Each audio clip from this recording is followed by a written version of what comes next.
News में भी आ रहा है और हर जगह आ रहा है और हर जगह बच्चा इस बात से डरा हुआ है। अभी तक समाज के मन में एक धारणा थी कि सरकारी स्कूल, इस बार जो हमारा पेपर आने वाला है उसके पैटर्न में कुछ चेंज हुआ है। आपकी हैंडराइटिंग अगर आपको लगता है कि अच्छी नहीं है तो उसके बारे में भी परेशान आप ना हो। यहाँ पे मुख्य जो विषय है वो यही है। जो थ्योरिकल सब्जेक्ट है उनमें बच्चों का दिमाग ये चलता है। कभी भी किसी टीचर का ये उद्देश्य नहीं रहता कि किसी बच्चे को फेल किया जाए, लेकिन कभी कभी ऐसी परिस्थितियां आती हैं कि हाँ तो प्यारे बच्चों, स्वागत है आज की इस वीडियो में आप सभी का। और आज के इस वीडियो का मेन मुद्दा क्या है? मेन मुद्दा है भैया कि अपन ने साल भर पढ़ाई नहीं करी है, लेकिन अभी ये समय नहीं गया है कि हम पढ़ाई को छोड़ दें। अभी किस तरीके से क्या चीजें हम इंप्रूव कर सकते हैं और किस तरीके से हम बोर्ड एग्जाम में टॉप कर सकते हैं, आप बहुत ही बढ़िया स्कोर ला सकते हैं। इसके लिए मैं आपके सामने आज बहुत ही शानदार एक हमारे ऐसे टीचर को लेके आ रहा हूं जिनके पास 25 साल से भी ज्यादा का एक्सपीरियंस है कॉपी चेक करने का। जी हाँ बिल्कुल, 10th और 12th दोनों बोर्ड एग्जाम की कॉपी चेक की है सर ने, वो भी 25 साल से ज्यादा का एक्सपीरियंस है। और वो आपको आज ऐसे कुछ टिप्स और ट्रिक्स बताने वाले हैं जिससे आप बोर्ड एग्जाम में बिल्कुल, जी हाँ बिल्कुल टॉप कर सकते हैं, थोड़ी भी मेहनत करो तो सर मोस्ट वेलकम, स्वागत है आपका।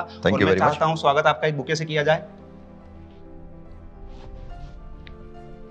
Thank you so much. बिल्कुल sir, thank you so much, आपने टाइम दिया यहाँ पे आने के लिए। तो मैं ये क्वेश्चन पूछना चाह रहा हूँ आपसे कि बोर्ड एग्जाम में भी काफी बच्चे हैं जो परेशान हो रहे हैं और बहुत सारे इतने कंफ्यूजन इन बच्चों को कि यार मतलब बोर्ड एग्जाम में 2 पेन यूज करें या नहीं करें, राइटिंग कैसी हो, इस तरह की तमाम चीजें हैं। लेकिन इन सब क्वेश्चन के अलावा सबसे ज्यादा इंपॉर्टेंट क्वेश्चन जो मैं आपसे पूछना चाह रहा हूँ और वो क्वेश्चन ये है मेरा कि न्यूज में भी आ रहा है और हर जगह आ रहा है और हर जगह बच्चा इस बात से डरा हुआ है कि यार इस बार बोर्ड एग्जाम का पेपर टफ आने वाला है। तो आप थोड़ा सा इस पर प्रकाश डालिए कि क्या सच में पेपर टफ आने वाला है? देखिए, बच्चों से मैं यही कहना चाहूँगा कि बिल्कुल भी इस तरह की अफवाहों पर ध्यान नहीं दें। और अब ये अफवाह कैसे चल रही है मुझे भी समझ में नहीं आ रहा है। जहाँ तक कि माध्यमिक शिक्षा मंडल मध्य प्रदेश भोपाल जो प्रश्न पत्र तैयार करवाता है वो बहुत ही गोपनीय तरीके से होते हैं और अपन इसी से अंदाज लगा सकते हैं कि जब बहुत ही गोपनीय तरीके से होते हैं तो कठिन प्रश्न आने वाले हैं, सरल प्रश्न आने वाले हैं। इस तरह का पूर्वाग्रह लिखना अच्छी बात नहीं है। और जहाँ तक कि कठिन प्रश्न की बात है, सरल प्रश्न की बात है, तो बाकायदा माध्यमिक शिक्षा मंडल मध्य प्रदेश भोपाल ने ब्लूप्रिंट जारी किया है और प्रश्नों का स्तर भी इसमें बताया गया है कि इसमें सबसे पहले तो 40% क्वेश्चन जो होंगे वो ऑब्जेक्ट टाइप क्वेश्चन होंगे, बाकी 40% जो होंगे सब्जेक्टिव होंगे, 20% जो होंगे वो एनालिटिकल होंगे। तो विशेष करके वो बच्चे जिनको कि लगता है कि शायद वो ठीक से पास नहीं हो पाएंगे या बहुत अच्छे मार्क्स नहीं ला पाएंगे, तो मैं समझता हूँ कि बिल्कुल उनको डरने की ज़रूरत नहीं है। अगर उन्होंने पढ़ाई अच्छे से करी है और किसी वजह से अगर वो नहीं भी कर पाए हैं तो परेशान होने की ज़रूरत नहीं है। अभी भी मैं समझता हूँ कि एग्जामिनेशन खत्म होने में लगभग 1.5 महीना है। और इस 1.5 महीने में भी यदि वो कुछ प्रश्नों को तैयार कर लें, उनके उत्तरों को लिखने की प्रैक्टिस कर लें तो पास हो सकते हैं, कोई बहुत बड़ी बात नहीं है। तो बिल्कुल भी परेशान होने की ज़रूरत नहीं है, बिल्कुल स्ट्रेस में ना आए। ये पूरी अफवाह है कि प्रश्न पत्र कठिन आने वाले हैं, बिल्कुल प्रश्न पत्र कठिन नहीं आएंगे। सामान्य तौर पर जैसे प्रश्न पत्र होते हैं वैसे ही आएंगे। ठीक है। लेकिन सर इसके अलावा एक ये भी चल रहा है कि इस बार जो हमारा पेपर आने वाला है उसके पैटर्न में कुछ चेंज हुआ है। आई थिंक ऑब्जेक्टिव टाइप का जो नंबरिंग है वो थोड़ा बढ़ाया गया है, सब्जेक्टिव का थोड़ा कम किया गया है, इस टाइप का चेंज हुआ है इसमें? जी, जैसे मैंने बताया इसमें 40% क्वेश्चन जो हैं वो ऑब्जेक्टिव किए गए हैं, 1 मार्क के क्वेश्चन जो हैं वो ज़्यादा दिए गए हैं। तो इसमें उद्देश्य भी यही है कि स्टूडेंट जो है वो थोड़ा डीप पढ़ाई करे और छोटे छोटे से जो पॉइंट्स होते हैं उन पर ज़्यादा ध्यान दे। मतलब कहने का मतलब ये कि इस बार हम थोड़ा कॉन्सेप्ट पे ज्यादा ध्यान देने के साथ फैक्टों को थोड़ा सा अच्छे से याद करें, ज्यादा अच्छा बिल्कुल छोटे छोटे प्रश्न जो हैं वो ज़्यादा महत्वपूर्ण हैं। और विशेष करके वो बच्चे जिनको कि लगता है कि वो बहुत अच्छे मार्क्स हासिल नहीं कर पाएंगे, छोटे प्रश्नों पर ज़्यादा ध्यान देंगे तो अच्छे मार्क्स उनके आएंगे। ठीक है भैया, तो सर का से बात करने के बाद जो कंक्लूजन निकला वो यही है कि आप ना ये जो इस बार ऑब्जेक्टिव क्वेश्चन जो आते हैं वो थोड़े से ज़्यादा आने वाले हैं, तो उस पर थोड़ा फोकस किया जाए, ज़्यादा बेटर रहेगा। और इसके अलावा सर क्वेश्चन तो बहुत सारे हैं, लेकिन मैं शुरुआत इस क्वेश्चन से करना चाहूँगा जो मुझे एक टाइम पे सबसे ज़्यादा परेशान करता था। मतलब मेरी क्लास में हर बच्चा 2 पेन लेके जा रहा है, मैं अकेला इकलौता इंसान था जो 1 पेन लेके जा रहा हूँ। तो बोर्ड एग्जाम में 2 पेन लेके जाना और 2 पेन से लिखना या 1 पेन से लिखना, इससे कुछ फर्क पड़ रहा है या फिर क्या चीज़ें? मैं समझता हूँ कि इसमें बहुत ज़्यादा परेशान होने की ज़रूरत नहीं है। आपको जिसमें कंफर्टेबल लगे आप ऐसा लिख सकते हैं। जैसे कि बोर्ड के जो निर्देश हैं कि इसमें ब्लू और ब्लैक पेन दोनों स्टूडेंट यूज़ कर सकता है। अच्छा। तो वैसे जहाँ तक मैं समझता हूँ कि ज़्यादा अच्छा है कि हेडिंग डालने के लिए ब्लैक पेन का इस्तेमाल किया जाए और नॉर्मल जो अंदर एक्सप्लेनेशन करना है उसमें ब्लू पेन का इस्तेमाल किया जाए। जो मेन पॉइंट्स हैं उसको ब्लैक पेन से हाईलाइट किया जा सकता है, अंडरलाइन किया जा सकता है। लेकिन ये ज़रूरी नहीं है, तो कलर कोई बहुत ज़्यादा मायने नहीं रखता है। मायने ये रखता है कि आप उस उत्तर को किस तरह से लिख रहे हैं। तो पेन का जो रंग है, उस जो इंक है वो बहुत ज्यादा महत्वपूर्ण नहीं है, इससे परेशान बिल्कुल ना हो। ठीक है। और ब्लैक और ब्लू पेन के अलावा कोई और यूज ना किया जाए तो ज्यादा बेटर है? जी बिल्कुल, क्योंकि इसमें पूरा कलर कोड है कि जब कॉपी चेक होती है तो उसमें जो कॉपी चेक करने वाले होते हैं, चेकर जो होते हैं, एग्जामिनर होते हैं, वो रेड पेन से मार्क्स देते हैं। इसी के साथ साथ इसमें डिप्टी वैल्यूअर होते हैं, डिप्टी हेड वैल्यूअर होते हैं, तो उनके लिए अलग कलर्स होते हैं, ग्रीन पेन का यूज़ किया जाता है। तो स्टूडेंट्स के लिए ब्लू और ब्लैक कलर्स जो हैं वो अलाउड हैं। अच्छा अच्छा, तो देखो भैया कंक्लूजन ये है कि आप स्टूडेंट ब्लैक और ब्लू पेन यूज कर सकते हैं। देन टीचर, जैसे कि सर ने इनकी आपकी कॉपी चेक की तो सर रेड पेन यूज करेंगे, और मान लो कोई कॉपी दोबारा चेक होती है तो फिर वो कोई दूसरा ग्रीन कलर से होती है, ग्रीन कलर यूज होता है। तो इसलिए फालतू के दूसरे कलर यूज ना करते हुए सिर्फ ब्लैक और ब्लू का यूज किया जाए। इसी के साथ और बात करते हैं सर, एक चीज सबसे ज्यादा मुझे परेशान करती है, क्योंकि अब तो मैंने राइटिंग सुधार ली है, पहले मेरी राइटिंग बहुत गंदी हुआ करती थी और मैं आधा तो इस चीज में परेशान किया राइटिंग का क्या करें। तो राइटिंग का कितना इंपॉर्टेंस है बोर्ड एग्जाम में, कि यार राइटिंग अच्छी होगी तो अच्छा नंबर मिलेगा, या राइटिंग खराब होगी तो खराब नंबर मिलेगा? ये बात सही है कि हैंड राइटिंग का एक साइकोलॉजिकल इफेक्ट पड़ता है, ये बात बिल्कुल अच्छी है। लेकिन मैं स्टूडेंट से यही कहना चाहूंगा कि हैंड राइटिंग कोई ऐसी चीज़ नहीं है कि वो कोई एक दिन में सुधर जाएगी। तो आपकी हैंड राइटिंग अगर आपको लगता है कि अच्छी नहीं है तो उसके बारे में भी परेशान आप ना हो। यहाँ पे मुख्य जो विषय है वो यही है कि आपका कंटेंट कितना अच्छा है। यदि आपका कंटेंट अच्छा है, आप अच्छे से उसको एक्सप्रेस कर सकते हैं, तो मैं समझता हूँ कि हैंड राइटिंग बहुत ज़्यादा मायने नहीं रखती है। लेकिन फिर भी हम कोशिश करें कि हमारी हैंड राइटिंग ऐसे हो, हम शब्द ऐसे लिखें कि जो पठनीय हो, जो ठीक से इनको पढ़ा जा सके। यदि हम कोई डायग्राम भी बनाते हैं तो ऐसा होना चाहिए जो कि ठीक से समझ में आए। बाकी हैंड राइटिंग वाली जो बात है तो वो एक दिन में सुधरने वाली चीज़ नहीं है। तो अगर आप उसमें परेशान भी होंगे तो उससे कुछ ये चीज़ एक दिन में सुधरने वाली नहीं है। उसको आप सुधार के लिए आगे उसका आप इंतज़ार कर सकते हैं। ठीक है, मतलब कुल मिला के सर ने भी बच्चों को देख लिया है कि भैया एमपी बोर्ड में पढ़ने वाले जो बच्चे हैं इनका लेवल कितना है, एक दिन में राइटिंग सुधरेगी नहीं आपकी। इससे बढ़िया है कि राइटिंग का ना इतना सुधार लो बस कि सामने वाला कोई पढ़े तो उसको समझ में जाए कि अच्छा हाँ ये लिखा है। ठीक है, बस इतना भी कर लोगे तो पर्याप्त है। इसके अलावा सर जैसे एक बात हो रही है कि बोर्ड एग्जाम का जो पेपर होता है उस पूरे पेपर को सोल्व करते वक्त जो मेरे दिमाग में क्वेश्चन आते थे, जैसे मेरी आदत ऐसी थी कि यार मैं ना पहले, या फिर कोई भी बच्चा हो, जैसे मैं बच्चे ही था उस टाइम पे तब, कि यार मैं बड़े क्वेश्चन पहले कर दूं ताकि ऑब्जेक्टिव वगैरह सब बाद में टाइम कम बचा तो फटाफट कर दूंगा।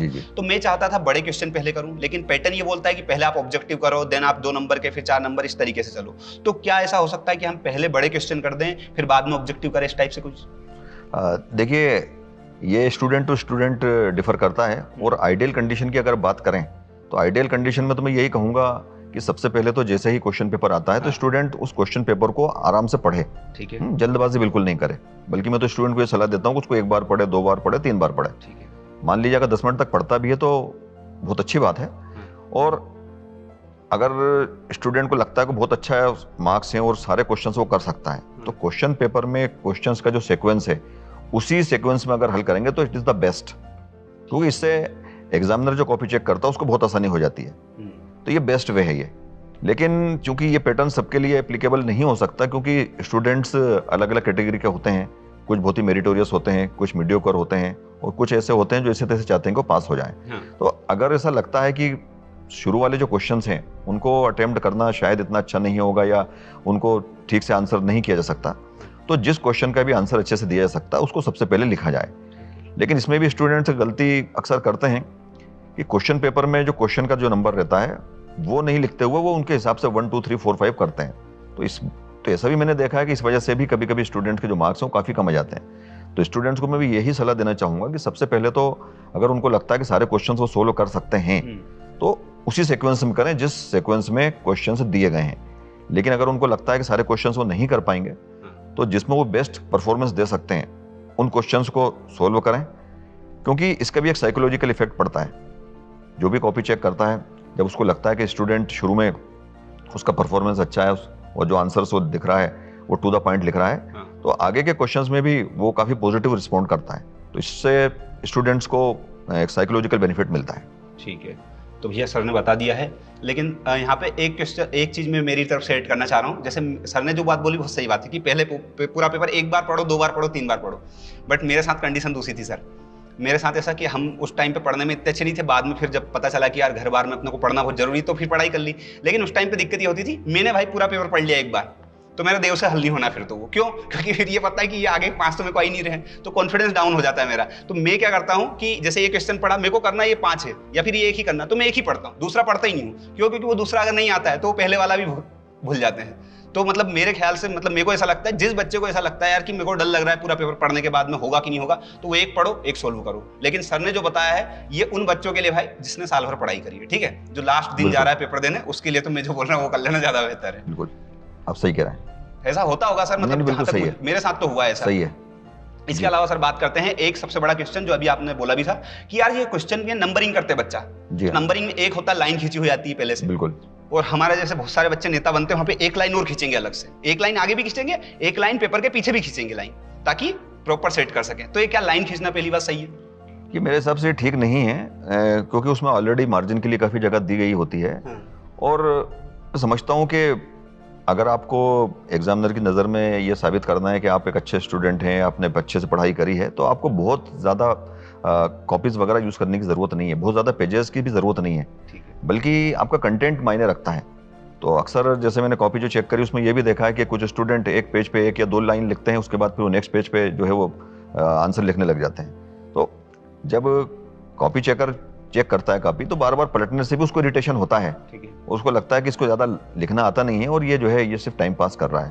तो ऐसा कोई ज़रूरी नहीं है कि आप जो है इसमें अनावश्यक पेज बर्बाद करें, आप पेज बर्बाद ना करें। अगर आपको लगता है कि आपका कंटेंट कम पेजेस में हो सकता है तो आप उसमें लिख सकते हैं। तो यहाँ पर मायने ये रखता है कि आप टू द पॉइंट कितना लिख रहे हैं, तो बहुत ज़्यादा स्पेस छोड़ने की ज़रूरत नहीं है इसमें। तो मोरल ऑफ द स्टोरी है कि अपने आप को न्यूटन आइंस्टाइन ना समझे, वो जो लाइन खींचने की जरूरत अपने को नहीं है, उसके नंबर भी कट जाते होंगे सर, कि ऐसा तो कुछ नहीं। अब नंबर तो नहीं कटते, लेकिन कहीं ना कहीं इरिटेशन जो है कॉपी चेक करने वाले को होता है, तो उसको इरिटेशन नहीं होना चाहिए। हाँ, तो ये देख लेना आप, तुम्हारे हिसाब से वो लाइन नहीं खींचना अपने को। और दूसरी बात सर ये कि क्वेश्चन का जो डालते हैं ना, कि जैसे प्रश्न क्रमांक 2 का उत्तर जी, तो ये जैसे बीच में लाइन में ऊपर डाल दिया अपन ने, तो क्या ये वहां पे डालना है या फिर उसके लिए स्पेसिफिक जो जगह होती है उसमें डालना चाहिए? ये दोनों जगह कर सकते हैं, ये तो हाँ, इसमें कोई दिक्कत की बात नहीं। हाँ, थोड़ा बोल्ड ही हो, थोड़ा बड़ा हो तो ज्यादा अच्छा है, क्योंकि उससे जो भी कॉपी चेक करते हैं उनको फ्रंट पेज पे भी उसकी मार्किंग करना पड़ती है, उसकी एंट्री करना पड़ती है। तो ये थोड़ा बोल्ड लिखें, बड़ा लिखें, अच्छी बात है। ठीक है। और बहुत बार ये दिमाग चलता है बच्चों का, खुरापाती दिमाग, कि जितनी काफी भरेंगे उतने नंबर मिलेंगे। नहीं, ये तो मैं समझता हूँ कि ठीक नहीं है, कि अगर अनावश्यक बहुत ज़्यादा लिखा जाएगा तो उससे भी कॉपी चेक करने वाला जो होता है उसको इरिटेशन होती है। लेकिन मैं ये ज़रूर कहूँगा कि specially long answer type questions में आपके पास अगर आपको लगता है कि इसको आप अच्छे से इसका आंसर लिख सकते हैं, तो आप उसमें लिखें, उसमें कमी ना करें। और जहाँ तक कि कॉपी भरने की बात है, तो इसमें क्वालिटी मैटर करती है, क्वांटिटी बहुत ज़्यादा मैटर नहीं करती है।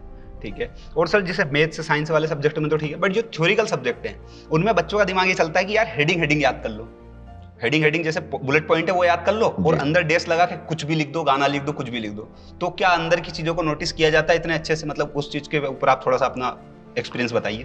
जैसे कि आपने कहा कि खासतौर से जो थ्योरेटिकल क्वेश्चन है, लॉन्ग आंसर टाइप क्वेश्चन है, उसमें ये बात सही है कि पॉइंट वाइज लिखे जाते हैं, उसमें हेडिंग्स लिखी जाती हैं, तो उसका एक अलग इम्पैक्ट पड़ता है। अब चूंकि बोर्ड में भी कॉपी चेक करने वाले पे भी प्रेशर रहता है कि भाई आपको इतनी कॉपी चेक करना है, तो वैसे तो वो पूरा एक अंदाज लग जाता है कि स्टूडेंट कितना जो है इसको नॉलेज है।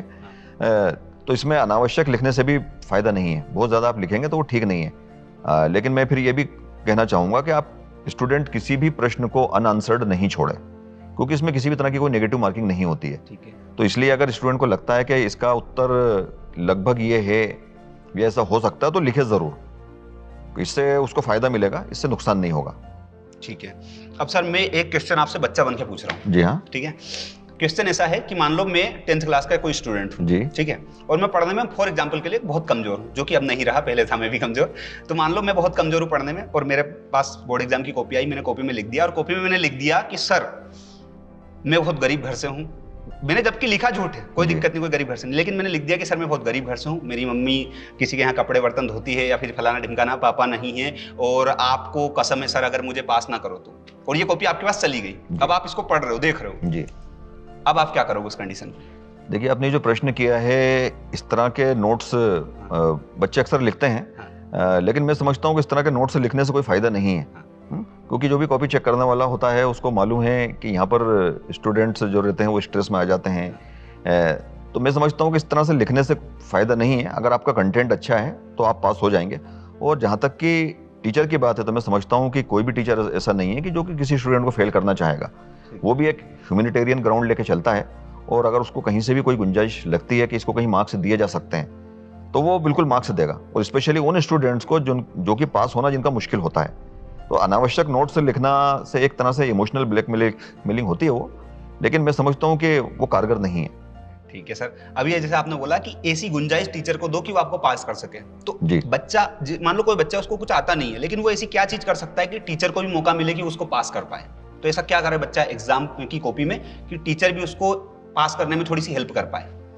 तो मैं इसमें तो यही कहना चाहूंगा कि 100% वो अगर गलत लिख रहा है तो उससे तो फिर कोई उम्मीद करना बेकार है, क्योंकि कॉपी चेक अगर वैसे ही हो जाएगी तो फिर एग्जामिनेशन का कोई मतलब नहीं रहता है। हाँ, वो जैसे मैंने कहा कि कोई भी टीचर जो रहता है एक बहुत ही मानवीय दृष्टिकोण लेकर चलता है, तो उसका कभी उद्देश्य नहीं रहता है कि वो स्टूडेंट्स को फेल करे। ठीक है। और विशेष करके कभी स्थितियां ऐसी बनती हैं कि कोई बच्चा फेल होने वाला है तो वो पूरी गुंजाइश निकालता है कि इसको कहाँ से मार्क्स दिए जा सकते हैं। तो इसीलिए जैसे मैंने बच्चों को भी सलाह दी है कि किसी भी क्वेश्चन को आप अनआंसर्ड नहीं, उसको जो है नहीं छोड़े आप, क्योंकि कभी कभी ऐसा होता भी है कि स्टूडेंट को उसका आंसर पता होता है लेकिन शायद वो इतना कॉन्फिडेंट नहीं होता है और उसका आंसर नहीं लिखता है, जबकि हो सकता है जो उसने आंसर लिखा हो वो सही हो, या कभी कभी ये भी हो सकता है कि कुछ आंसर सही हो कुछ गलत हो। मान लीजिए अगर 5 मार्क्स का कोई क्वेश्चन है और उसमें से उसने कुछ पार्ट कर दिया और उसको मान लिया 1 या 2 नंबर मिल गए तो उसकी वजह से वो पास हो सकता है। या कभी कभी जैसे कुछ स्टूडेंट्स को डिस्टिंक्शन आने वाली होती है, 75% में डिस्टिंक्शन बनती है और मान लीजिए उसको 73 या 74 मार्क्स आ गए, तो अगर जरा सी भी कोई गुंजाइश होती है तो उसको 1 या 2 मार्क्स आसानी से दिए जा सकते हैं। तो इसीलिए यहाँ पर किसी भी आंसर को लिखने में आप पीछे नहीं रहें और उसका आंसर जरूर लिखना चाहिए। कुल मिला के मुद्दा ये कि आपकी जो कॉपी आई है उसमें आप कोशिश करें कि आप पूरे क्वेश्चन के आंसर लिख के आएं।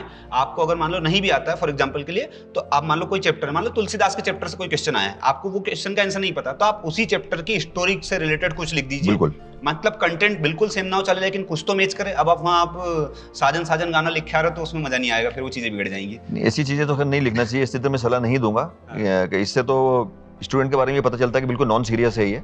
तो इस तरह की अनावश्यक चीजें तो लिखना ही नहीं चाहिए। हाँ, कंटेंट कम से कम कुछ थोड़ा बहुत मिलता हुआ होगा तो उसको जरूर कहीं ना कहीं उस पर विचार किया जा सकता है। हाँ, मतलब गलत भी हो लेकिन थोड़ा तो मैच करे कम से कम, तो वो चीजें कर सकते हैं। इसके अलावा सर जैसे गलतियां, मान लो फॉर एग्जांपल एग्जाम में कुछ चीजें लिखी जा रही है और गलतियां हो गई, उसमें गलतियां हो गई, मतलब एक लाइन पूरी गलत कर दी, लिखने के बाद समझा अच्छा ये आंसर तो मैं तो अथवा वाला लिख रहा था, ये लिख नहीं रहा था, पूरी लाइन गलत कर दी। अब उसको काटने का एक जो तरीका होता है, तो बहुत बच्चे क्या करते हैं, एक लाइन खींच देते, काट दिया। बहुत बच्चे उसको गिपड़ चिपड़, मतलब पेज जब तक नहीं फटेगा जब तक पेन चलाते बंद नहीं होंगे। तो काटने का, उसको क्रॉस करने का क्या एक सही तरीका हो सकता है बोर्ड एग्जाम में? हाँ, जैसे कि आपने प्रश्न किया है कि अगर किसी आंसर में कोई गलती हो गई है और उसमें गलती अगर छोटी है तो उसको, उस शब्द को या उस वाक्य को आप 1 या 2 लाइन से जो है काट सकते हैं ये। और अगर आपको लगता है कि ये आंसर में कुछ ज़्यादा ही गलतियां हैं तो उसको आप पूरी तरह से क्रॉस कर दें और क्रॉस करने के बाद उसकी नई नंबरिंग करें, उसको दोबारा से लिखें और फिर करें तो मैं समझता हूँ ज़्यादा अच्छा होगा। अच्छा, मतलब नंबरिंग अपने को वापस से कर दे तो? हाँ, नंबरिंग दोबारा से कर दें उसकी, क्योंकि वो क्वेश्चन जो है कैंसिल मान लिया जाएगा। और यदि सर मान लो बोर्ड एग्जाम की कॉपी चेक करते वक्त कोई बच्चा 1 नंबर से ही फेल हो रहा है मात्र जी, तो क्या उसको पास करने के लिए टीचर भी फट मारते हैं? हाँ, जैसे कि मैंने अभी कहा कि टीचर जो रहता है वो बहुत ही संवेदनशील होता है, बहुत ही मानवीय दृष्टिकोण लेकर चलता है और कभी भी किसी टीचर का ये उद्देश्य नहीं रहता कि किसी बच्चे को फेल किया जाए। लेकिन कभी कभी ऐसी परिस्थितियां आती हैं कि कॉपी को कई बार पढ़ने के बाद भी उसमें कहीं से भी कोई गुंजाइश नहीं निकलती है। जब गुंजाइश नहीं निकलती है तो उसको फेल करना पड़ता है। और जहाँ तक कि मेरी व्यक्तिगत बात है, मेरा जो अनुभव है, तो मैं भी यही कोशिश करता हूँ कि कोई स्टूडेंट फेल ना हो। तो इसीलिए मैं भी स्टूडेंट्स को यही सलाह दे रहा हूँ कि आपको आंसर जैसा भी आता है उस लिखने का जरूर प्रयास करें, क्योंकि पास या फेल होना मैं समझता हूँ कि 1 या 2 मार्क्स आसानी से मिल सकते हैं। हाँ, बहुत बड़ा अगर अंतर है तो फिर उसमें कुछ नहीं किया जा सकता। जैसे मान लीजिए अगर किसी के 10 या 12 मार्क्स आ रहे हैं और चाहिए उसको 33, तो इतना बड़ा गैप जो फिल नहीं किया जा सकता। मानवीय दृष्टिकोण जो है वो 1-2 मार्क्स का ही हो सकता है, बहुत ज्यादा नहीं किया जा सकता, उससे क्वालिटी में गिरावट आती है। इसके अलावा सर एक और चीज देखी गई है, एमपी बोर्ड के अंदर एक पैटर्न चलता है कि हर बार लैंग्वेज वाले जो पेपर होते हैं वो पहले ही होते हैं। जैसे हर बार हिंदी का होता है, इस बार हिंदी का खैर लास्ट में चला गया, पर इंग्लिश का फिर भी पहले। तो लैंग्वेज पेपर हर बार पहले रखे जाने के पीछे क्या एक रीजन होगा, साइकोलॉजी या किसी भी तरीके से वो क्या रीजन होगा, वो आप थोड़ा सा बताइए। आमतौर पर मैं समझता हूँ कि लैंग्वेज के पेपर रखने से का उद्देश्य यही होता है कि अगर मान लीजिए कोई कठिन विषय जैसे गणित रख लिया जाए, तो अब गणित जो है उसमें जो है बच्चे की समझ काफी अच्छी होना चाहिए, तभी जाके वो क्वेश्चन सोल्व कर सकता है। लेकिन लैंग्वेज की जहां तक की बात है तो मैं समझता हूँ कि बच्चा कुछ तो लिख सकता है, तो एक अच्छा उसको स्टार्ट मिले, तो और साइकोलॉजिकल बेनिफिट स्टूडेंट को मिले ताकि आगे के जो क्वेश्चन पेपर्स हैं उनको अच्छे से सोल्व कर सके। इसीलिए इजी क्वेश्चंस जो हैं या इजी क्वेश्चन पेपर्स जो हैं वो रखे जाते हैं ताकि बच्चे को थोड़ा सा एक आसान लगे और आगे की जो भी उसको एग्जामिनेशन होने वाला है उसमें वो परेशान ना हो। तो ये आपके लैंग्वेज पेपर पहले होते हैं, उसका एकमात्र कारण ये है कि इजी पेपर पहले होते ताकि आपका जो मोरल डाउन ना हो, पता चले मैथ्स का पेपर पहले रख दिया, मैथ्स में फेल हो गए, अगले पेपर देने ही नहीं जा रहे हैं, तो ये दिक्कत ना हो, इसलिए आपके लैंग्वेज पेपर पहले होते हैं। यही रीजन है मेरे ख्याल से। जी हाँ, जी हाँ। जी बिल्कुल सर। इसके अलावा मैं काफी क्वेश्चन है सर जो प्रिपेयर करके लेके आया हूँ, क्योंकि बच्चे दिन भर कमेंट करते रहते हैं, उनके सारे कमेंट लिख के लेके आया हूँ। बिल्कुल आप प्रश्न पूछिए, क्योंकि यहाँ पर ये लाखों बच्चों के भविष्य का सवाल है और हर एक बच्चा हमारे लिए महत्वपूर्ण है। तो मैं तो बच्चों से यही कहूंगा कि अगर आपने साल भर पढ़ा है तो बहुत ही अच्छी बात है, और किसी कारण से अगर आप नहीं पढ़ पाए हैं तो भी आप परेशान ना हो, या कोई भी इस तरह का कदम नहीं उठाएं जिससे कि आपके माता पिता को, आपके स्कूल को, समाज को किसी भी प्रकार का कोई नुकसान हो। सर एक चीज और आती है, जैसे बोर्ड एग्जाम की कॉपी चेक करते तो सुना है, मतलब ऐसा एक्सपीरियंस तो मेरे साथ भी कभी नहीं हुआ है कि जो कॉपी होती है उसमें बच्चे पैसे रखे आ जाते हैं, 200, 500, 1000 के नोट रखे आ गए, 2000 का नोट रखे आ गए कि सर मुझे पास कर देना। तो ऐसा कभी हुआ कि आपको कॉपी चेक करी उसमें पैसे निकले, फिर आपने क्या किया उसका? अब इस तरह की जो बातें हैं, वैसे तो खैर ये लीगली तो गलत है, क्योंकि एक तरह से अगर आप मान लीजिए उसमें कुछ मनी रख रहे हैं तो एक तरह से ये रिश्वत की श्रेणी में आती है। लेकिन अब चूंकि बच्चे बहुत नासमझ होते हैं तो इसलिए हम इस तरह के उसके कानूनी पहलुओं की बात हम नहीं करेंगे। अच्छा, इस पर कानूनी कार्रवाई की जा सकती है? कानूनी कार्रवाई बिल्कुल की जा सकती है, क्योंकि ये तो देख लेना तुम्हारे हिसाब से क्या होता है सर कानूनी कार्रवाई में? सजा होती है या रस्टिकेट करते, क्या होता है कानूनी? अब इसमें तो काफी कुछ किया जा सकता है, लेकिन चूंकि बात यही है कि बच्चे जो रहते हैं ये माइनर्स रहते हैं, इनमें इतनी समझ नहीं होती है, तो इसलिए एक मानवता का परिचय देते हुए, संवेदनशीलता का परिचय देते हुए उसको ज्यादा हाईलाइट नहीं किया जाता है उस केस को, और वहां पे उसको रफा दफा कर लिया जाता है। लेकिन इस तरह की चीजें ठीक नहीं है, और बिल्कुल मैं बच्चों को ये आश्वस्त करना चाहूंगा कि किसी भी तरह के नोट लिखने से या नोट रखने से कोई पास नहीं होता है। सही है। बिल्कुल अपने दिमाग से ये बात निकाल दें, आप ठंडे दिमाग से पढ़ाई करें, और अभी भी मैं आपसे यही कहूंगा कि अभी समय आपके पास है, काफी इजी क्वेश्चंस आते हैं, तो आप पास आसानी से हो सकते हैं। इस तरह के अगर आप शॉर्ट ट्रिक्स ढूंढेंगे तो ये कारगर साबित नहीं होंगे। सही बात है सर। तो भैया कॉपी में पैसे वैसे ना रखें, क्योंकि कानूनी कार्रवाई के तहत सजा भी हो सकती है, और सर जो बता रहे पता नहीं भाई क्या क्या होगा, इससे अच्छा पढ़ाई कर लो, पता चले घर वाले टिप्पण लेके जेल में आ रहे हैं तो वो अच्छा नहीं लगेगा फिर। ठीक है, इसलिए पढ़ाई करो बढ़िया तरीके से। इसके अलावा सर ऑब्जेक्टिव जैसे मान लो सोल्व करते हैं बच्चे, तो अपन ने पैटर्न मान लो फॉलो वही किया जो पेपर का है, ऑब्जेक्टिव पहले कर दी मान लो। किसी भी बच्चे ने मान लो ऑब्जेक्टिव किए पहले, अब उसने ऑब्जेक्टिव करे और उसने जब करे तो उसने गलत कर दी, उसको आते नहीं थे, और थोड़ी देर बाद पता चला कि कहीं कहीं से जुगाड़ तुगाड़ हो गए और उसको सही ऑब्जेक्टिव पता चल गए। तो अब उनको पूरों को काट के, जैसे मान लो फर्स्ट ऑब्जेक्टिव था उसका काट के, मान लो सत्य था उसने काटा, उसको असत्य कर दिया। तो क्या वो काटने पे वो वापस चेंज करते हैं? क्योंकि ऐसी मेंटेलिटी बनी हुई है कि ऑब्जेक्टिव आपने काट के करा मतलब दूसरी बार आपने सिटिंग करके लिखा है, तो क्या एग्जामिनर भी वो दूसरे वाले को मान्य नहीं करता? फिर ऐसा कुछ है क्या? देखिए, जहां तक कि एक बार लिखे हुए उत्तर की बात है तो उसको चेंज करने का अधिकार है। ऐसा नहीं है कि हो सकता है कि भाई उसको बाद में उसकी जानकारी मिल गई हो। हम ये नहीं कह सकते कि हमेशा अगर वो उत्तर परिवर्तित कर रहा है तो किसी गलत तरीके से उसको जानकारी मिली है। ये भी होता है क्योंकि 3 घंटे का क्वेश्चन पेपर होता है और कभी कभी वो चीज़ उस समय ध्यान में नहीं आती है, बाद में जो है वो ध्यान में आ जाती है। तो तरीका उसका यही है कि आप उसको काट दीजिए और काटने के बाद उसके साइड में आप उसका सही उत्तर लिख सकते हैं। तो जो आप सही उत्तर लिखेंगे वो मान्य किया जाएगा। ठीक है सर। इसके अलावा सर एक सबसे बड़ा क्वेश्चन जो अभी सबसे बड़ा चल रहा है क्वेश्चन, सबसे ज्यादा कंफ्यूजन इस चीज में बच्चों को, बेस्ट ऑफ 5 का सिस्टम। जी हाँ। तो बेस्ट ऑफ 5 का क्या सिस्टम है इस बार? मतलब हट रहा है, रह रहा है, या फिर क्या इंप्लीमेंट होगा इसमें आगे, वो थोड़ा सा बताइए। जी, जैसे कि अगर हम 10th क्लास के स्टूडेंट्स की बात करें तो ये काफी साल से बेस्ट 5 सिस्टम चल रहा था। आपको मालूम है कि 10th क्लास में 6 सब्जेक्ट में स्टूडेंट जो है अपियर होता है। क्योंकि मध्य प्रदेश में शिक्षा की स्थिति बहुत अच्छी नहीं थी और विशेष करके हाई स्कूल का जो रिजल्ट है बहुत डाउन जा रहा था, और ये भी देखने में आ रहा था कि किसी एक विशेष विषय के कारण हमारे जो बच्चे वो आत्मघाती कदम उठा रहे थे, और ये बहुत ही दुर्भाग्य का कारण है कि बच्चों को आत्महत्या भी करना पड़ी। तो कहीं ना कहीं शासन ने इस तरफ ध्यान दिया और परीक्षा पद्धति में बदलाव करी कि यदि 6 में से बच्चा एक विषय में नहीं पढ़ पाता है तो उन 5 विषयों को आधार मानकर उसको पास किया जा सकता है। तो ये पैटर्न काफी समय से चल रहा था, लेकिन हाल ही में जो परिवर्तन किया गया है तो मैं विद्यार्थियों को अवगत कराना चाहूंगा कि बेस्ट 5 का ये आखिरी साल है और अगले वर्ष से पूरे 6 विषयों में पास होने पर ही पास माना जाएगा। अच्छा, मतलब इस साल भाई जो 10th में है वो याद रख लेना, इस बार बेस्ट ऑफ 5 का लाभ आपको मिल रहा है। जी हाँ। अगले साल से भाई 6 पेपर में ही पास होना पड़ेगा, तभी आप पास माने जाएंगे। एक में भी फेल हुए सर तो फेल। हाँ, अगर उसमें फेल होंगे तो फिर उनका री एग्जाम होगा। हाँ, वो जैसे कि आजकल जो बोर्ड ने स्टार्ट किया है एमपी बोर्ड ने कि 2 बार एग्जामिनेशन का जो सिस्टम है वो उनपे अपीयर होना पड़ेगा, तब जाके वो पास माने जाएंगे। ठीक है, 2 बार एग्जाम से सर मुझे याद आया, ये 2 बार एग्जाम हर साल होंगे अब? हाँ, अभी जो पिछले साल से पैटर्न चेंज किया है इसमें 2 बार एग्जामिनेशन का सिस्टम लागू किया गया है। ठीक है, अब जैसे मान लो फर्स्ट एग्जाम है, फर्स्ट एग्जाम बच्चे ने दिया, बच्चा मतलब फेल नहीं हुआ, पास हो गया, लेकिन उसके बने 40% और जी। उसको ऐसा लगा कि नहीं यार, मेरे को एक बार और मौका मिले तो मैं उसका शायद 60% या 70% या 90 तक भी बना सकता हूँ। तो क्या वही बच्चा जो पास हो चुका 40% लिखा है फर्स्ट एग्जाम में, वो सेकंड एग्जाम दे सकता है? हाँ, इम्प्रूवमेंट किया जा सकता है। Improvement। इसका उद्देश्य यही है कि अगर किसी वजह से भी वो अच्छा परफॉर्मेंस नहीं दे पाया है, हो सकता है कोई मेडिकल प्रॉब्लम हो, कोई साइकोलॉजिकल प्रॉब्लम्स हो सकती हैं, कोई पर्सनल प्रॉब्लम्स हो सकती है, तो अपग्रेड कर सकता है। और सर मान लो उस बच्चे ने दिया एग्जाम, 40% उसके बने थे, उसने एग्जाम दिया और उसके साथ चोट हो गई, मान लो फेल हो गया फिर सेकंड एग्जाम में, तो फिर वो फेल माना जाएगा कि पास माना जाएगा? तो पास माना जाएगा। पास मतलब फर्स्ट, मतलब जिस एग्जाम में ज्यादा परसेंट बने वो उसके मान्य हो जाएंगे। जी जी। ये तो बेस्ट है, मतलब भाई आपके पास 2 मौके मिलते देने को, मतलब आपका पूरा साल खराब ना हो, इसलिए गवर्नमेंट ने बहुत बढ़िया काम कर दिया अब तो, कि आप बढ़िया तरीके से प्रिपरेशन करो 2-3 महीने के अंदर और फिर से एग्जाम दे दो, तो बेस्ट है सर ये तो।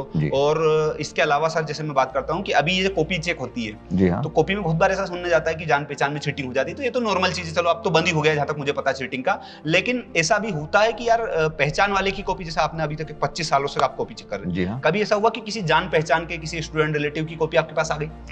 देखिए, मैं बच्चों को अच्छी तरह से बताना चाहूँगा कि यहाँ पर ये कॉपी चेकिंग का सिस्टम है, बहुत ही गोपनीय तरीके से होता है। अच्छा। और जो भी कॉपी चेक कर रहा होता है उसको ये पता नहीं होता कि ये कॉपी किस ज़िले की है, किस केंद्र की है। तो ये पता लगाना तो बहुत ही मुश्किल ही नहीं, बल्कि मैं कहूँगा कि करीब करीब इम्पॉसिबल है कि ये किस पर्टिकुलर स्टूडेंट की कॉपी चेक की जा रही है, क्योंकि उसमें कोई रोल नंबर नहीं होता है। हाँ। और नाम तो होता ही नहीं है। सही है। तो इसलिए इस तरह के प्रश्नों को अपने दिमाग में ना लाएं, और मैं विद्यार्थियों से यही अनुरोध करूँगा कि पूरा ध्यान अपने पढ़ाई की तरफ लगाएं। पूरा जो हमारा सिस्टम है बहुत ही पारदर्शी सिस्टम है, और इसमें कहीं किसी भी तरह से ये सब कुछ नहीं होता है, ये गलत है ये। ठीक है। और सर एक चीज और सुनने को आती है कि यार बच्चा जब टॉप करता है, फॉर एग्जांपल के लिए मान लो किसी बच्चे के 95% बने या फिर मान लो 85 से ऊपर बने, तो उसकी कॉपी 2 बार चेक होती है क्या? देखिए, इसमें क्या होता है कि जो सिस्टम होता है इसमें एक तो वैल्यूअर होता है जो कॉपी चेक करता है। हाँ। उसके ऊपर डिप्टी हेड वैल्यूअर होता है, जैसे कि 4 या 5 जो वैल्यूअर्स होते हैं उसके ऊपर डिप्टी हेड वैल्यूअर होता है, और उसके ऊपर एक वैल्यूअर होता है, हेड वैल्यूअर होता है। तो अगर किसी स्टूडेंट के ज्यादा मार्क्स आ रहे होते हैं तो उसकी कॉपी दोबारा से चेक होती है, और फिर हर प्रश्न को बहुत ही बारीकी से देखा जाता है। ज्यादा मतलब कितने? 85, 95 के? हाँ, अगर 90 ये क्रॉस कर रहा है तो। अच्छा, 90 से ऊपर क्रॉस हाँ, कर रहा है तो कॉपी 2 बार चेक 90 अगर ये क्रॉस कर रहा है तो उसकी कॉपी दोबारा चेक होती है। और फिर बहुत ही छोटी छोटी सी जो गलतियां होती हैं उनको भी ध्यान में रखा जाता है, और अगर लगता है कि इसने आंसर बिल्कुल प्रॉपर नहीं दिया है तो फिर उसके मार्क्स काटे जा सकते हैं। इसी तरह से कभी कभी बहुत कम मार्क्स से भी जाते हैं, स्पेशली जीरो, तो उसके लिए भी इंस्ट्रक्शंस होते हैं कि अगर किसी स्टूडेंट के 0 मार्क आ रहे हैं तो उसकी कॉपी को रीचेक किया जाए। अच्छा। क्योंकि शासन का भी ये मानना है कि अगर स्टूडेंट इतने साल से पढ़ रहा है तो 0 अगर मार्क आ रहे हैं तो इसका मतलब ये कि उसका दिमाग कुछ तो है, कुछ तो लिखा होगा उसने। हाँ, सही। तो अगर कुछ भी उसको लिखा है तो 1 या 2 मार्क्स उसको जरूर दिए जाए, ऐसे निर्देश रहते हैं। अच्छा अच्छा अच्छा अच्छा। और जैसे मान लो किसी बच्चे की कॉपी चेक हुई, 90 से ऊपर परसेंट आए, कॉपी चेक हुई उसकी, 2 बार चेक हो गई कॉपी, जी। तो 2 बार कॉपी चेक करने में घट भी सकते हैं नंबर? ये दोबारा चेक करने का उद्देश्य यही रहता है कि जो उसने उत्तर लिखा है क्या वो परफेक्ट है। हाँ। अगर वो परफेक्ट उत्तर नहीं है तो उसके मार्क्स कम भी किए जा सकते हैं। और बच्चे हैं, जैसे मान लो बच्चे ने लिखा है और बच्चे का सब कुछ बढ़िया है, आंसर बहुत ही बढ़िया शानदार लिखे हैं और फॉर्मेटिंग वगैरह हर एक चीज प्रॉपर है, बस बच्चे में इतनी सी कमी है कि वो बेचारा लिख रहा है तो मात्रा की गलतियां बहुत सारी हो रही है, जैसे जहाँ छोटी की लगानी वहाँ बड़ी लगा रहा है, जहाँ छोटा लगाना वहाँ बड़ा लगा रहा है, ये 2 ही मात्रा गलती होती है बेसिकली। जी हाँ, जी। तो ये गलतियां हो रही है, और मान लो ये पूरे पेपर जितना आपने सोल्व किया पूरे में है, बस ये एक ही गलती है उसके, बाकी पूरा पेपर सही है, तो इस गलती के पूरे पेपर में कितने मार्क्स मैक्सिमम काटे जा सकते हैं? अब जैसे कि आप स्पेलिंग मिस्टेक्स बता रहे हैं या मात्राओं की बात है, तो ये भाषा में ज्यादा इसका ध्यान दिया जाता है। जैसे मान लिया अगर हिंदी विषय की हम बात करें, और हिंदी विषय में अगर मात्राओं की गलती की जाती है तो फिर उसके मार्क्स में काफी कटौती हो जाती है। अच्छा। दूसरे विषय में है, जैसे गणित है या और कोई विषय है, हाँ, तो उसमें इसको इग्नोर किया जा सकता है। अच्छा। क्योंकि उससे बच्चा क्या आंसर देना चाह रहा है ये पता चल रहा है, तो वहां पर स्पेलिंग का बहुत ज्यादा महत्व नहीं है। हालांकि मैं स्टूडेंट से ये जरूर कहना चाहूंगा कि स्पेलिंग हमेशा आप स्टैंडर्ड स्पेलिंग लिखें, भले ही आपका आंसर परफेक्ट हो, लेकिन अगर आप स्पेलिंग मिस्टेक भी करेंगे तो उससे वैल्यूअर के दिमाग में कहीं ना कहीं ये बात जाती है कि ये इसका नॉलेज कैसा है। तो हो सकता है कि उस क्वेश्चन में तो आपको अच्छे मार्क्स दे दे, फुल मार्क्स दे दे, लेकिन अगर वही गलतियां बार बार करेंगे तो आगे आपके मार्क्स अगले क्वेश्चन में कट सकते हैं। तो इसलिए स्पेलिंग मिस्टेक्स का भी हमें ध्यान रखना चाहिए कि स्पेलिंग मिस्टेक्स ना हो। और सर इसके अलावा जैसे मान लो बहुत बार ऐसा होता है कि आपके पास जो कॉपी आती है वो तो एक ही सीक्वेंस में आती है कि अलग अलग सीक्वेंस? वो रेंडमली दी जाती है कॉपीज। हाँ, बट उसमें मान लो कोई बच्चा है जिसकी इस बच्चे का आंसर है पर्टिकुलर, इस बच्चे का मान लो प्रशांत नाम का बच्चा है, उसकी कॉपी है, और उसके बाद शुभांशु की कॉपी आ गई, दोनों की कॉपी बिल्कुल सेम डिट्टो मिल रही है अगर जी, और टीचर को पता है कि यार इसने इसका टिपा या इसने इसका टिपा, बिल्कुल सेम मिल रहा है, हर एक चीज सेम मिल रही है, तो क्या वहां पे फिर कुछ एक्शन लिया जाता है? फिर कोई नहीं। देखिए, आपने जो प्रश्न पूछा है तो अब इसको साबित करना बहुत मुश्किल होता है, क्योंकि यहाँ पर ये जो प्रक्रिया है ये एक अकादमिक के साथ साथ एक प्रशासनिक प्रक्रिया भी है, और किसी के भी उत्तर को इतनी आसानी से चैलेंज नहीं किया जा सकता है। हो सकता है कि उन्होंने एक ही किसी किताब से पढ़ा हो, रट के पढ़ लिया हो, कोचिंग से पढ़ लिया हो, लेकिन मैं ये ज़रूर बताना चाहूँगा कि जब आंसर लिखे जाते हैं तो फिर भी कहीं ना कहीं मामूली सी उसमें से आगे पीछे कुछ ना कुछ हो जाता है। लेकिन इसमें भी एक नियम है कि अगर बहुत ज़्यादा स्टूडेंट्स ऐसे हैं जिनके आंसर्स एक जैसे मिल रहे हैं तो फिर वो मास कॉपिंग का केस बन सकता है उसमें। अच्छा। यानी कि सामूहिक नकल प्रकरण का केस बनता है, और जब सामूहिक नकल प्रकरण का केस बनता है तो उसको फिर होल्ड किया जाता है और उसमें जांच होती है। अच्छा अच्छा, हाँ बहुत। लेकिन ये बहुत बड़े पैमाने पर अगर आंसर्स मिले, कई कॉपीज ऐसी हैं जिनमें कि बिल्कुल सेम आंसर मिल रहा है, तो फिर मास कॉपिंग का केस बनता है। एक दो केसेस अगर ऐसे हैं तो उसमें इसको मास कॉपिंग नहीं मानी जाती है। ठीक है। हाँ, वो मूवियों के अंदर दिखाते हैं ना कि यार बोर्ड पे लिख रहा है टीचर आंसर, बच्चे नकल कर रहे हैं, तो उसमें सब बच्चों का सेम है। ऐसा अगर होगा तो मास कॉपिंग का केस बनता है, सामूहिक नकल प्रकरण बनता है। तो भाई वहाँ पे थोड़ा अपना दिमाग लगा के 2-4 क्वेश्चन के आंसर अलग अलग लिख देना फिर, ठीक है, तो आपके ऊपर नहीं बनेगा। इसके अलावा सर मैं ये जानना चाहता हूँ कि आपने इतने सालों तक कॉपी चेक की है, सब कुछ हुआ है, लाखों बच्चों को आपने आपके आंखों के सामने फेल होते देखा है, कुछ बच्चों ने टॉप भी किया है, बहुत बच्चे अच्छा स्कोर भी लाए हैं। इस बीच आपके सामने कुछ ऐसे घटना या प्रकरण कुछ आए हैं जो मतलब आप शेयर करना चाहते हो बच्चों को, या कुछ उससे कुछ सीख मिले, इनको कुछ मिल जाए, जानने को मिल जाए, सीखने को मिल जाए, ऐसा कुछ है जो आप शेयर करना चाहते हो? हाँ, देखिए मैं बच्चों से यही कहना चाहूँगा कि आपका जीवन अमूल्य है, और किसी भी एक एग्जाम में पास होने से ना तो आप हमेशा ये कह सकते हैं कि आप सफल रहेंगे, और ना ही फेल होने से ऐसा है कि आप जो है हताश हो जाएं और कोई ऐसा एक्सट्रीम एक्शन लें। ये तो केवल एक एग्जामिनेशन है, और चूंकि अब समय बहुत अधिक गुजर चुका है तो आपको हताश निराश होने की ज़रूरत नहीं है। और अभी भी जितना समय बचा है तो मैं तो स्टूडेंट से यही कहूँगा कि अगर लगभग 1.5 महीना भी एग्जामिनेशन खत्म होने में है, और अगर वो बेसिक जो सब्जेक्ट्स हैं, जो क्वेश्चंस हैं, उनके आंसर्स की तैयारी कर ले तो काफ़ी अच्छे से पास हो सकते हैं, और किसी भी तरह से उनको हताश होने की ज़रूरत नहीं है। और स्टूडेंट से मैं यही कहूँगा कि आपका जीवन बहुत ही अमूल्य है, इसको बर्बाद ना करें, और अभी भी आपका जो ध्यान है पढ़ाई की तरफ लगाएं। हो सकता है कि आपकी आदतें अभी अच्छी नहीं हो, आप लेट उठते हों, या बाजार में ज़्यादा घूमने में समय लगाते हों, या विशेष करके आजकल देखा जा रहा है कि मोबाइल में जो है बच्चे ज़्यादा टाइम देते हैं, या सोशल मीडिया पर ज़्यादा टाइम देते हैं। तो अगर आप आपके भविष्य के प्रति ज़रा से भी चिंतित हैं तो आपकी ये जो आदतें हैं उनको कम से कम एग्जामिनेशन तक तो ज़रूर बदल दें। मतलब ज्यादा तो नहीं, भाई 1-आध महीने तो एडजस्ट कर ही सकते हो अपने लिए, अपने पेरेंट्स के लिए करो। बिल्कुल, मैं बिल्कुल यही कहूंगा कि आप अगर 1-1.5 महीने भी पढ़ेंगे तो आप पास हो जाएंगे। एमपी बोर्ड का जो पैटर्न रहता है काफी आसान रहता है, और क्वेश्चन पेपर भी फेल होने के लिए सेट नहीं किया जाता है। उसका पैटर्न इसी तरह से बनाया गया है कि उसमें ज्यादातर क्वेश्चन जो रहते हैं वो ईजी रहते हैं। ईजी इसीलिए रहते हैं ताकि ज्यादातर स्टूडेंट पास हो जाएं। तो आप अगर उसमें थोड़ा थोड़ा भी पढ़ेंगे तो पास हो जाएंगे, परेशान होने की जरूरत नहीं है। बढ़िया है सर, बहुत बढ़िया तरीके से आपने बताई चीज़ों को, और बहुत ही बहुत धन्यवाद आपका कि आपने इतना कीमती समय दिया और बच्चों को गाइड किया। और इसी के साथ साथ सर मतलब काफ़ी आपने ऐसी चीज़ें बताई हैं जिससे बच्चों को काफ़ी हेल्प मिलेगी। और आई थिंक मुझे जहाँ तक लगता है इस पॉडकास्ट के बाद काफ़ी बच्चे जो अपने आप में चेंज करके 1 महीने के अंदर मेहनत करके टॉप भी करेंगे, और बढ़िया तरीके से अपने माँ बाप का नाम रोशन करेंगे, अपने टीचर का नाम रोशन करेंगे, और अपना भी नाम बनाएंगे, समाज में, घर परिवार में इज्जत मिलेगी। तो बढ़िया भाई, मैं तो कहता हूँ मेहनत करो, बढ़िया करो। आपको जो लग रहा है आप बताओ, अभी भी कॉमेंट करके आप बता सकते हो कि सर हमें ये लग रहा है, ये लग रहा है। सर का काफ़ी अच्छा एक्सपीरियंस रहा है, सर ने जो आपको बताई बिल्कुल जेन्युइन चीज़ें बताई। सर का 25 साल से ज़्यादा का कॉपी चेक करने का एक्सपीरियंस रहा है, वो भी 10th और 12th दोनों क्लासेस का। तो बहुत ही बढ़िया तरीके से चीज़ें हमने बताई हैं आप लोगों को, और भी मैं सर से काफ़ी देर बात करूंगा। अभी कुछ चीज़ें यहाँ पे कवर नहीं हो पाई है तो वो हम डिस्कस करके मैं आपको और भी वीडियोस में बता दूंगा, क्लासेस में बता दूंगा, सारी चीज़ें बता दूंगा। आप टेंशन बिल्कुल ना ले, आपको कुछ भी डाउट है आप कमेंट करके बिल्कुल बता सकते हैं। Thank you so much sir, आपने इतना कीमती समय दिया, धन्यवाद। Thank you very much, thanks.